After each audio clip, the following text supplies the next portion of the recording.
പ്രിയമുള്ള സുഹൃത്തുക്കളെ, എല്ലാവർക്കും നമസ്കാരം. ഇൻഫോ മീഡിയ ബ്ലോഗിൻ്റെ പുതിയൊരു വീഡിയോയിലേക്ക് ഏവർക്കും സ്വാഗതം. വളരെ പ്രധാനപ്പെട്ട ചില അറിയിപ്പുകൾ.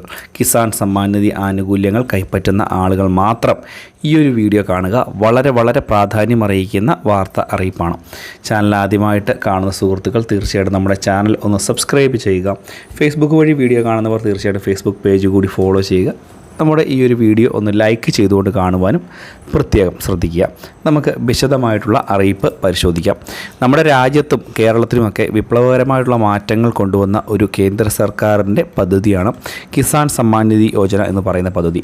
നാളിതുവരെയായി 22ാമത്തെ ഗഡുവിന് വേണ്ടി കാത്തിരിക്കുന്ന ആളുകളാണ്. 21 ഗഡുക്കൾ കറക്റ്റായിട്ട് തന്നെ വിതരണം ചെയ്ത് കഴിഞ്ഞിരിക്കുന്നു. അടുത്തതായിട്ട് ലഭിക്കേണ്ടത് 22ാമത്തെ ഗഡുവായ 2000 രൂപയാണ്. ഏകദേശം 44,000 രൂപ നമ്മളുടെ ബാങ്ക് അക്കൗണ്ടുകളിലേക്ക് എത്താൻ പോവുകയാണ്. അതായത് 21 ഗഡു കഴിഞ്ഞ് 22ാമത്തേന് 44,000 രൂപയാണ് ഓരോ കർഷകൻ്റെയും, രാജ്യത്താകമാനമുള്ള ഓരോ കർഷകൻ്റെയും ബാങ്ക് അക്കൗണ്ടുകളിലേക്ക് തുക എത്തുന്നത്. നമ്മുടെ കേരളത്തിൽ തന്നെ 25 ലക്ഷത്തിന് മുകളിൽ ആളുകൾക്ക് ഇതിൻ്റെ ആനുകൂല്യം ലഭിക്കുന്നുണ്ട്. മാത്രവുമല്ല, വളരെ വലിയൊരു ശതമാനം ആളുകൾ അനർഹരായിട്ട് തുക കൈപ്പറ്റുന്ന സാഹചര്യമുണ്ടായി. വീടുകളിൽ ഭാര്യയും ഭർത്താവും ഉൾപ്പെടെയുള്ള ആളുകൾ തുക കൈപ്പറ്റുകയും അതിനുശേഷം ഇവർക്കെതിരെ നടപടികൾ വരികയും ചെയ്യുന്ന സാഹചര്യങ്ങൾ ഉണ്ടായിട്ടുമുണ്ട്. തുക തിരിച്ചടയ്ക്കുവാൻ വേണ്ട നടപടികളും സ്വീകരിക്കുന്നുമുണ്ട്. അതുകൊണ്ട് തന്നെ അർഹതയില്ലാത്ത ആളുകൾ ഈ ഒരു തുക വാങ്ങിക്കാതിരിക്കുക. കൂടാതെ കോട്ടയം ജില്ലയിലൊക്കെ വളരെയധികം ആളുകൾ അനർഹമായിട്ട് തുക കൈപ്പറ്റിയെന്ന് കണ്ടെത്തിയിട്ടുണ്ട്. തീർച്ചയായിട്ടും ഇവർക്കെതിരെയൊക്കെ കർശനമായിട്ടുള്ള നടപടികൾ ഉണ്ടാകുമെന്നുള്ള കാര്യത്തിൽ യാതൊരു സംശയവും വേണ്ട. അപ്പോൾ കിസാൻ സമ്മാൻ നിധിയുടെ 22ാമത്തെ ഗഡു നമ്മൾ പറഞ്ഞതുപോലെ തന്നെ ഒരു മാർച്ച് മാസം 6-ാം തീയതിയോടുകൂടിയൊക്കെ ആയിരിക്കും തുക ലഭിക്കുക. കാരണം നമ്മുടെ പ്രധാനമന്ത്രി കേരളത്തിലെത്തുകയാണ്. കേരളത്തിൽ വെച്ചായിരിക്കും ഇലക്ഷൻ്റെ ഒരു സാഹചര്യത്തിൽ ഈ ഒരു പ്രഖ്യാപനം ഉണ്ടാകുക. അതായത് കിസാൻ സമ്മാൻ നിധിയുടെ 2000 രൂപയുടെ വിതരണമായിട്ടുള്ള പ്രഖ്യാപനം ഉണ്ടാകുക. DBT സെല്ല് അധിഷ്ഠിതമായിട്ട് തന്നെ ഒറ്റത്തവണയായിട്ട് എല്ലാവർക്കും തുക എത്തത്തക്ക രീതിയിലായിരിക്കും തുകയുടെ വിതരണം ഉണ്ടാകുകയും ചെയ്യുന്നത്. ഇനി മറ്റു ചില കാര്യങ്ങൾ. ഫാർമേഴ്സ് ID എടുത്തിട്ടില്ലാത്ത ആളുകളൊക്കെ എടുക്കാൻ ശ്രദ്ധിക്കുക. നിങ്ങൾക്ക് കർശനമായിട്ടുള്ള പരിശോധനകൾ ഇനി ഉണ്ടാവും.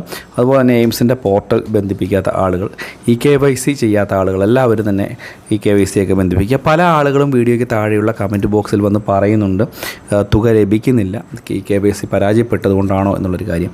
തീർച്ചയായിട്ടും നമ്മൾ EKYC പൂർത്തീകരിച്ചതിന് ശേഷം കറക്റ്റായിട്ട് നോക്കണം അവിടെ EKYC പൂർത്തീകരിച്ചിട്ടുണ്ടോ, ഇത് സക്സസ് ആണോ എന്നുള്ളൊരു കാര്യം. ഇല്ലെങ്കിൽ നിങ്ങൾക്ക് വീണ്ടും ഈ ഒരു 2000 രൂപ മുടങ്ങുന്ന സാഹചര്യം ഉണ്ടാവും. മുൻപ് ശക്തമായിട്ടുള്ളൊരു പ്രചരണം നടന്നിരുന്നു, ഈ ഒരു തുക തിരിച്ചടയ്ക്കേണ്ടി വരും എന്നുള്ളൊരു കാര്യം. തീർച്ചയായിട്ടും തിരിച്ചടയ്ക്കേണ്ടി വരും. പക്ഷേ അത് അർഹതയുള്ള ആളുകൾ ആരും തന്നെ തിരിച്ചടയ്ക്കേണ്ട. അധികൃതമായിട്ട് അല്ലെങ്കിൽ നിങ്ങൾക്ക് അർഹതയില്ലാത്ത പണം കൈപ്പറ്റിയിട്ടുള്ള ആളുകൾക്ക് മാത്രമായിരിക്കും ഇത് ബാധകമാവുക.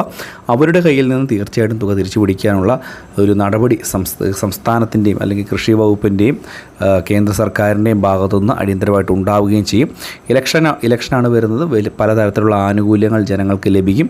പക്ഷേ അത് അർഹതയുള്ള ആളുകളിലേക്ക് അർഹതയുള്ള ആനുകൂല്യം കൈപ്പറ്റുവാൻ പ്രത്യേകം ശ്രദ്ധിക്കുക. അല്ലെങ്കിൽ എല്ലാ ആനുകൂല്യങ്ങളും എനിക്ക് ഉയർന്ന സാമ്പത്തിക ശേഷി ഉണ്ടെങ്കിൽ ഗവൺമെൻറ് തരുന്നതാണ് എന്ന് പറഞ്ഞ് കൈയിട്ട് വാരാതിരിക്കുക. അർഹതയുള്ള ആളുകളിലേക്ക് ആനുകൂല്യങ്ങൾ കൂടുതലെത്തുവാൻ പ്രത്യേകം ശ്രദ്ധിക്കുക. അപ്പോൾ കിസാൻ സമ്മാൻ നിധിയുടെ അടുത്ത തുകയുടെ വിതരണമുണ്ട്. അതുപോലെ തന്നെ ചില കാര്യങ്ങൾ ശ്രദ്ധിക്കുകയും ചെയ്യുക.